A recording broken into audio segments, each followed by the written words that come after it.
ayat yang ke-25 hingga ayat yang ke-33 kita renungkan dalam satu pokok kekhawatiran melemahkan semangat Tuhan.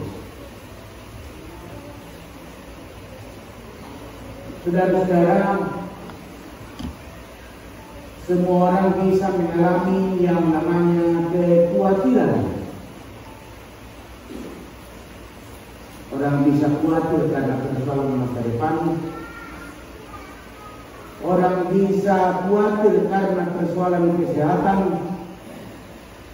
Orang bisa khawatir karena persoalan pekerjaan. Orang bisa khawatir karena persoalan keluarga. Orang bisa khawatir karena persoalan anak-anak. Dan orang bisa khawatir karena persoalan pelayanan dan lain-lain sebagainya. Lalu pertanyaannya, apakah hidup kita orang percaya juga harus mengalami hal kekhawatiran itu?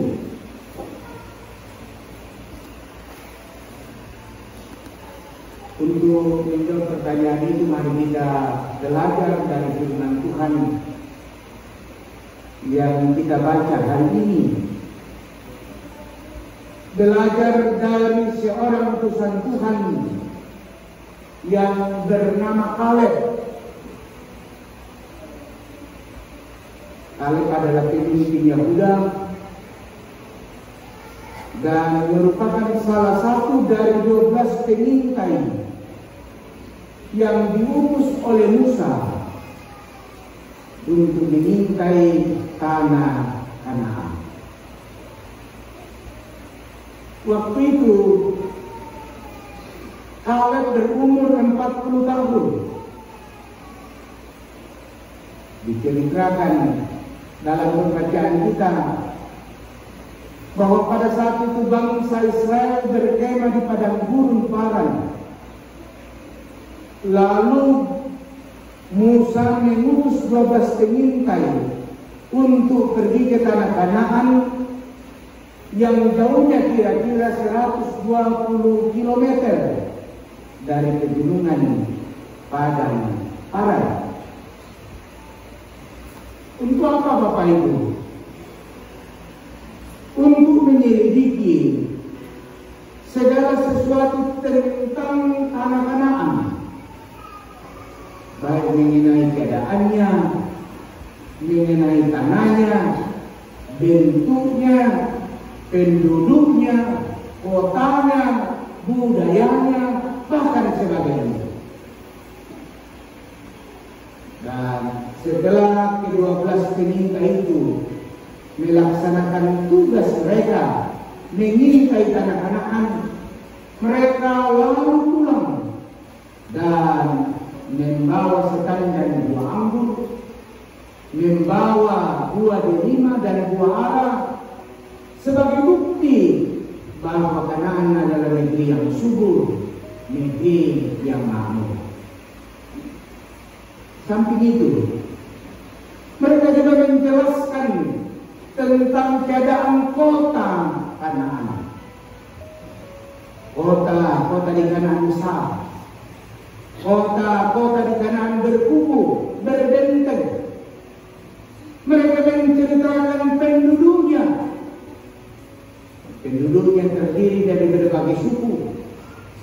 Ada dari suku Enak, suku Amalek, suku Het, suku Yebus, Amori, dan Kanaan.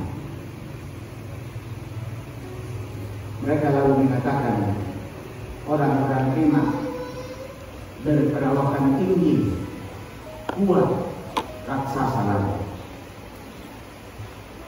Saudara-saudara, 12 orang yang ditugasi mengintai tanah Kanaan memberi laporan yang sama dan respon yang berbeda mengenai Kanaan.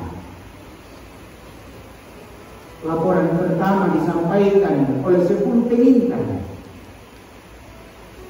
Mereka mengatakan katakan Kanaan memang negeri yang berlimpah susu, Kanaan memang berlimpah madunya, tetapi orang-orangnya besar, suka memakan orang. Kita tidak akan mungkin dapat maju, apalagi mengalahkan mereka. Laporan yang kedua datang dari Kaleb dan Yosua. Mereka mengatakan hal yang sama. Melihat Kanaan seperti ke-10 dari saudara-saudaranya, pengintai-pengintai yang lain. Kanaan adalah tanah yang berlimpah susu dan madu, dihuni oleh orang enak yang besar-besar dan kuat. Tetapi respon Kaleb dan Yosua adalah kita akan maju dan menduduki negeri itu, sebab kita pasti akan mengalahkannya. Dengan sikap seperti itu menunjukkan Bapak Ibu Saudara-saudara bahwa Kaleb dan Yosua sama sekali tidak memiliki kekhawatiran dengan bentuk fisik orang-orang Kanaan, dengan karakter, dengan pembawaan, dengan sifat dari orang-orang Kanaan. Iman mereka ialah iman yang tidak meragukan akan janji Tuhan, bahwa Tuhan beserta setiap umatnya, orang-orang yang dipilihnya sendiri. Dia akan dijaga, dipelihara oleh Tuhan. Pertanyaannya saudara-saudara adalah, apa yang membuat Kaleb dan Yosua sungguh yakin kalau mereka dapat merebut tanah Kanaan? Kalaupun tanah Kanaan itu dihuni oleh orang-orang besar, oleh orang-orang yang kuat, tentu ada beberapa jawabannya. Yang pertama, karena Kaleb dan Yosua memiliki iman yang teguh kepada Tuhan. Keteguhan iman Kaleb dan Yosua terlihat dari sikap dan dari kata-katanya yang disampaikan kepada Musa dan kepada bangsa Israel. Dia berkata, jika Tuhan berkenan kepada kita, maka Ia akan membawa kita masuk ke negeri itu. Itu dalam Bilangan pasal 14 ayat 6 hingga ayat yang ke-9. Iman Kaleb dan Yosua yang memampukan mereka memperoleh atau memiliki sikap optimis, sikap berani untuk mengambil sikap yang berbeda dengan ke-10 pengintai lainnya. Meskipun sesungguhnya dia tahu, dia melihat memang orang-orang Kanaan berperawakan besar-besar. Memang orang-orang Kanaan adalah orang-orang yang suka memakan sesamanya. Tetapi mereka memiliki iman yang sangat teguh. Sikap ini ditunjukkan dalam Bilangan pasal 13 ayat yang ke-30. Bacaan kita, di mana mereka mengatakan, kita akan maju dan menduduki negeri itu, sebab kita pasti akan mengalahkan mereka. Sekalipun saudara-saudara, sebagian besar pengintai pesimis, sebagian besar pengintai takut untuk menghadapi Kanaan. Kalau dipoting suara yang takut jauh lebih besar, namun kalau memiliki pikiran yang berbeda dengan mereka, Sikap optimis Kaleb dan Yosua menimbulkan akibat yang sangat baik bagi dirinya. Sikap optimis memberikan kekuatan, memberikan motivasi, bahkan menolong Kaleb dan Yosua untuk juga menyusun strategi-strategi. Sehingga strategi yang disusun bukanlah strategi yang dari dulu sampai sekarang, tetapi sangat kreatif, inovatif dalam rangka mengalahkan orang-orang yang ditakuti oleh saudara-saudara mereka. Kaleb dan Yosua juga berani melawan bangsa Israel yang mengancam hendak melontarinya dengan batu, karena keberanian untuk mengatakan kita maju dan kita pasti menang. Kalaupun memang dalam hatinya mereka tahu lawan sedang terancam, tapi sekali lagi Kaleb dan Yosua berani melawan pendapat mayoritas dengan sekuat tenaga mempertahankan pendapatnya, karena mereka yakin Allah sanggup menghantar bangsa Israel kepada kebenaran.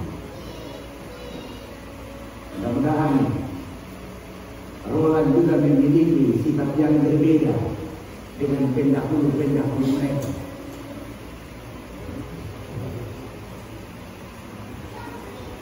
Melihat, mendengar Gloria Pangan.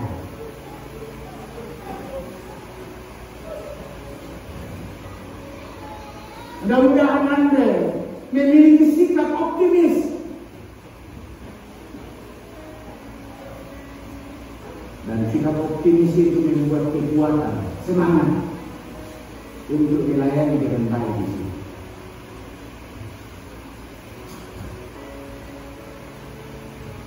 Udah ngomong, kami lagi ya,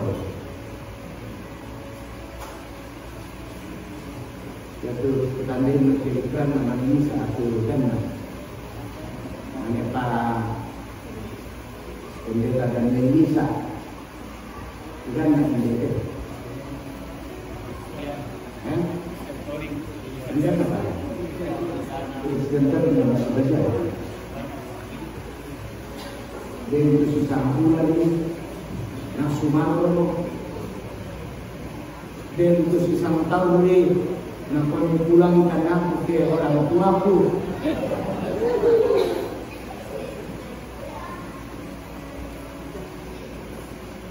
Saya sengaja memilih bahan ini. Kalau melihat kondisi itu, mungkin cuma kau dan beberapa tadi, tapi melihat juga bahwa Gloria Pangan yang berlimpah susu dan muda, kalaupun jadi orang mengatakan begini dan begitu, tapi kau akan mampu melayani dengan baik.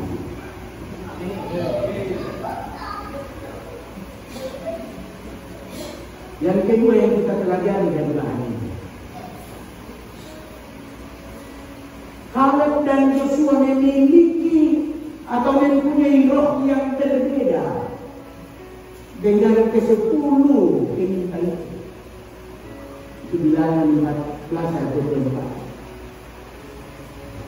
Kata roh dalam bahasa aslinya, bahasa Ibrani, menggunakan kata ruah yang memiliki banyak definisi, tapi dalam konteks perikop ini kata roh dapat didefinisikan sebagai kepribadian, sebagai karakter.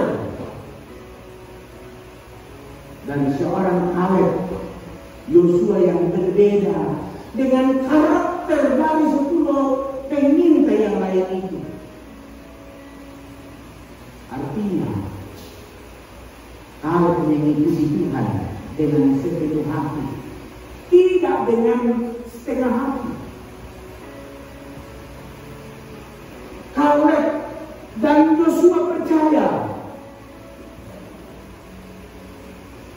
Tuhan menyertai mereka. Tidak ada yang tidak dapat dilaksanakan. Tidak ada yang tidak dapat diperbaharui. Tidak ada yang tidak dapat ditaklukkan. Sekeras apapun orang, dalam karakter kepribadian Kaleb dan Yosua, kalau Tuhan mau menangkap orang itu, mengubah orang itu, orang itu juga akan berubah. Karena tidak ada heran. Mengapa ada orang yang dulunya sangat membenci misalnya pendeta, menjadi pribadi yang mencintai pendeta. Mengapa ada orang yang memaki-maki pendeta dulu? Telepon panita, mendapat panita, tapi ketika diubahkan oleh Roh Tuhan menjadi pribadi justru yang sangat menghargai pendeta. Jadi dia semuanya tahu. Nah, aku sama Pak Tangga kalau dia opini tuangnya. Kalau Allah mau menangkap orang itu, mengubahkan orang itu, tidak ada yang tidak bisa diubahkan. Karena itu jangan kita mengatakan dari dulu sampai sekarang sesudah. Dan orang bisa berubah dari waktu ke waktu. Yang mengubahkan adalah pekerjaan Roh Kudus, bukan karena kemampuan, kejagoan kita, tetapi karena kemampuan dan karena pekerjaan Roh Kudus. Dan itu yang dialihkan oleh Kaleb dan Yosua. Dia memiliki roh yang berbeda dengan rekan-rekannya. Yang terakhir, Kaleb dan Yosua adalah pribadi yang sangat taat kepada Allah. Dia mengikuti Tuhan dengan sepenuh hati, tulus, ikhlas dan sungguh-sungguh. Cintanya pada Tuhan membuatnya mempunyai loyalitas yang tinggi. Tidak menjadi pribadi yang setengah-setengah mencintai Tuhan. Mencintai Tuhan kalau hidupnya senang, mengatakan haleluya, sukacita, amin. Kalau hidupnya senang, dalam seluruh keberadaannya, loyalitasnya itu ditunjukkan kepada Tuhan. Dia tidak akan mengatakan Tuhan itu baik kalau yang ditunjukkan kepadanya baik saja. Spiritualitasnya adalah spiritualitas yang sangat luar biasa. Bukan spiritualitas yang biasa saja. Kegagalan banyak orang-orang yang dipakai dan dipilih oleh Tuhan adalah ketika loyalitas dan spiritualitasnya dipertanyakan. Jadi kalau sudah masangan ke masanya pulang-pulang, saya nggak tahu masanya pulang-pulang, sehingga masa dibayar atau masa natandai mo kung ako bela ito dimutasin dia. Masa nakilawan mo kung masusito na susito. Kaleb, Yosua adalah pribadi yang loyal kepada Allah. Karena loyalnya kepada Allah, dia bekerja mengandalkan Allah. Kalaupun dia tahu tantangan besar, tapi karena imannya kepada Allah, kesetiaannya kepada Allah, lalu prinsip yang dia bangun, tidak mungkin Allah berdiam diri kalau orang mengganggu. Karena baginya orang itu akan berhadapan dengan Allah. Dan untuk biasa diperkara ini kegerapan, siapa yang mendekati engkau, maka orang itu mendekati Tuhan. Tapi kalau ada yang menutup engkau, orang itu juga akan dihidup oleh Tuhan.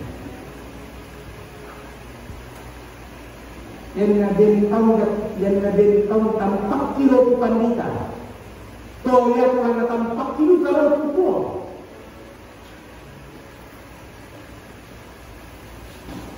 Itu keyakinannya. Makanya loyalitas yang ditertaruhkan kepada Allah. Ulama takwa yang menyatakan pasti kita menang karena ada Allah yang akan melawan orang-orang jahat. Kalaupun kalau di Papua tak nasi sekali deh ke sekolah tinggi besar, pemakan manusia orang emak tinggi besar. Panyaman nak kalian Papua, ada yang ke Papua, saat ada Papua, darah tak bang tahu. Saya pernah ada di darah tak bang tahu deh. Ada juga itu suka kubang dia pernah ada. Tidak bang saya kali ini orang.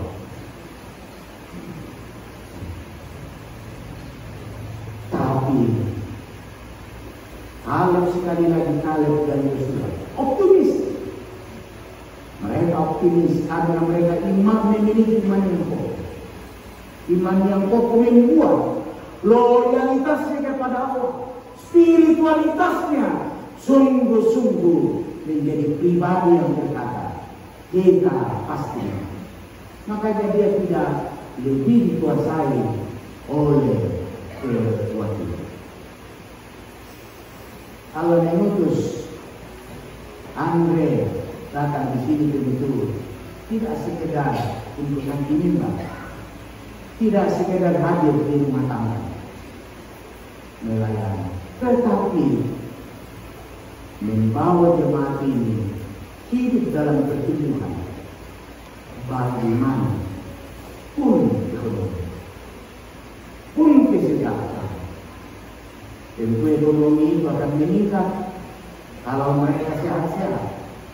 Tentu ekonomi akan meningkat kalau mereka usaha pekerjaan mereka terus didekati Allah. Tentu ekonomi mereka akan meningkat kalau mereka menggunakan waktu sebaik mungkin, seefektif, seefisien mungkin karena dengan agama ini. Dan itu harus dijaga oleh seorang pendeta. Ada teman-teman Pak Buan yang berjuang, teman-teman di daerah Pak Buan. Kau tahu apa lagi kan di GT daerah umum, ya karena dia masuk sebenarnya di Kecamatan Makari tapi GT tertinggal. Nanti sekarang baru menjadi kota karena ada PL, ya proyek mana? Mana nanti serta apa tuh? Saya menyatakan ini kalian malas tahun lalu dia masih bisa kita bangun istilahnya kelompok kerja mengkelompok si misal kelompok naja anggota jemaat. Prinsipnya apa? Bahwa si dua satu ke sama Allah 1.000 masuk ke jemaat, 1.000 untuk uang gula-gula atau uang rokok bagi laki-laki. Selesai jam 12 malam alun 40 pekerjaan cepat selesai. Tapi bukan itu tujuan utama uang 1.000 masuk jemaat. Goalnya adalah ketika tanaman ini bertumbuh 5 tahun, 4 tahun, 3 tahun, maka ekonomi jemaat akan bertumbuh. Sejahtera hidup jemaat, sejahtera pelayanan. Walaupun kalimat kesejahteraan pelayanan, kalau kita tidak memotivasi jemaat supaya mereka sejahtera, mudah sumang doang, mereka kurang tersembahan. Kenapa nama tanya? Ekonomi mereka tidak baik-baik saja. Ini menteba-teba, kimagel-gel, tidak menimba. Masal toh, kalau ekonomi mereka tidak ada, apa yang dia kasih masuk? Ini tugas utama kita adalah memikirkan elemen itu, taklukkan karakter itu.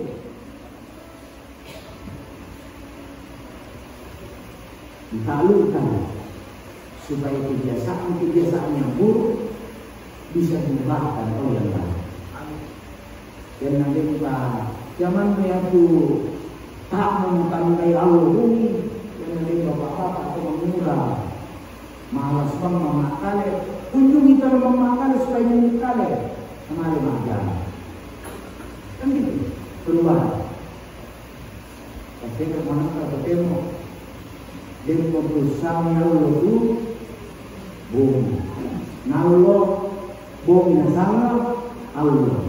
Susah mau paniki. Tak siapa yang dari mana ada mel?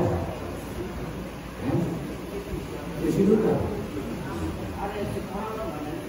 Oh dari mana sih lagi? Kiri komite Pak Ede tadi, minta pensiun mau tapi irisan yang mana lah kepala. Akhirnya apa? Nama takut pensiun. Karena ekonominya secara ekonomi tidak. Jadi kita sama di paham apa ini tentang buku tidak ada itu. Mudah-mudahan lihatlah, sama-sama melihat Gloria Pangadan ini dihasil, tapi harus rolan bersama seperti kalau dan itu kita akan menang dan menghormati